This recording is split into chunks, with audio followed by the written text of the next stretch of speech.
You can think you're making all the right moves with your money, but still might not be positioned to achieve maximum profits. I went from being a floor trader to founding 2 industry-changing fintech companies, making millions of trades along the way, just for myself. And what I learned is that investing profitably isn't about picking winners. It's about consistently following the same rules and same mechanics over time. And in this video, I'm going to share the 5 rules I learned for how to invest properly and profitably, no matter what the market's doing. Number 1, take control. This is probably the most important rule, taking control of your investing. So many people default to portfolio advisors, RIAs, the musings of gurus. Don't. Not only are you not in control of your money, you're not learning anything. You have no agency in your winners and or losers. Markets can be totally random, and we have no control. As investors, we have no control over any of that kind of stuff. We have no control over outlier events, but what we can control, is the size of our investments, when we make the investments, what strategy we use, and what underlying or what opportunity we're seeking. Most successful investors, they control their opening of their trade, and they recognize that's where all the strength is in the decision making. Taking control of your investments or taking control of your decisions is the most important thing. So whether you're an active trader or a passive investor, take control. Number 2, view your risk in volatility terms. Most people think about risk the wrong way.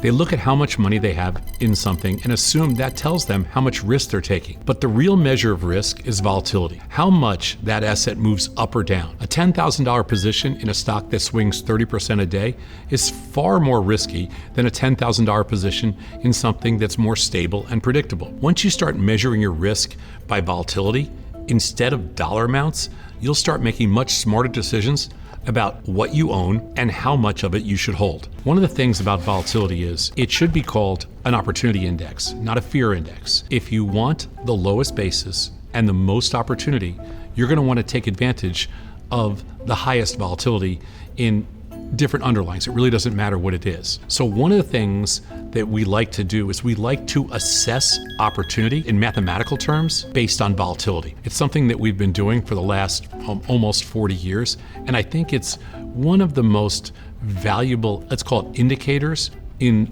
all of investing. It's also a contrarian play because most people look at volatility and they get nervous. Very few people look at volatility and they think of it as opportunity. We want you to understand your investments and your trades and your portfolio in terms of the math around volatility. It's just such a valuable asset.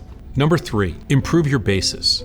Your basis is simply the price you paid for something. The lower your basis, the less risk you're taking, and the more potential profit you stand to make. And what it does for you is it improves your probability of success. If you think of any long position, any long underlying, just buying anything, the odds of it being successful or with positive drift are probably 53-47. If you sell something against your long, you're giving up a little bit of upside because you're capping your upside, but you're also improving your probability of profit from 53 to somewhere between 65 and 68%. So when you think of it in probabilistic terms and you think about it mathematically, most people would rather have a 65 to 68% probability of profit than a 53% probability of profit with unlimited upside. One of the many exciting features that we built into the new Lossdog software, it optimizes your portfolio. And it optimizes your portfolio by helping you improve your basis. Essentially, it uses agentic AI to give you suggestions on how to improve your basis by writing calls against a long position. Number 4, remove less liquid stocks. Liquidity simply means how quickly and easily you can sell something. If you own stocks or assets that are hard to sell, you're taking on additional hidden risk that most people never even think about. When markets get rocky and you need to get out fast, illiquid assets can trap you and they can force you to sell at terrible prices. The simple rule I follow is if you can't get out quickly and cleanly, you probably shouldn't be in the first place. In my world, as a trader and as an investor, liquidity is king. And the reason liquidity is king is because I like to be strategic around what I invest in, especially in liquid products. And the problem with liquid products is if the underlying's not liquid, or listed products, if the underlying's not liquid, the derivatives can't be liquid. So if you trade underlyings that aren't liquid, A, you could be trapped in that underlying with no way out. Even more important for me is that you are limited in your ability to add any kind of strategy, which includes hedging, which includes reducing or improving basis, which includes adding some fun strategies to take advantage of high volatility and everything else around that specific underlying. Why limit yourself? Number 5, own a few high-risk,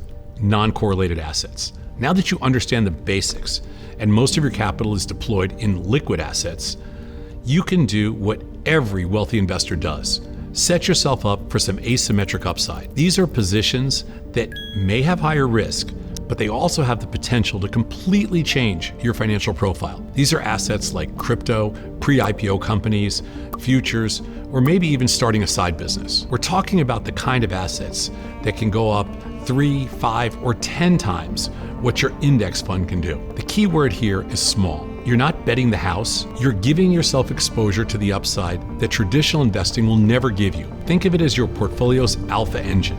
Everything else is the foundation, but this is where the real acceleration happens. It adds a level of opportunity that wealthy investors and successful investors use as a strategy all the time. Nobody wants a portfolio of utility stocks. Nobody wants a portfolio of risk-free investments. I mean, if you want that, then you're not going to outperform risk-free rates. But if you want an outlier return, you've got to take some outlier risk. So those are the 5 essential rules to fixing your portfolio. If you like this video, watch my video on how to be insanely well educated right here.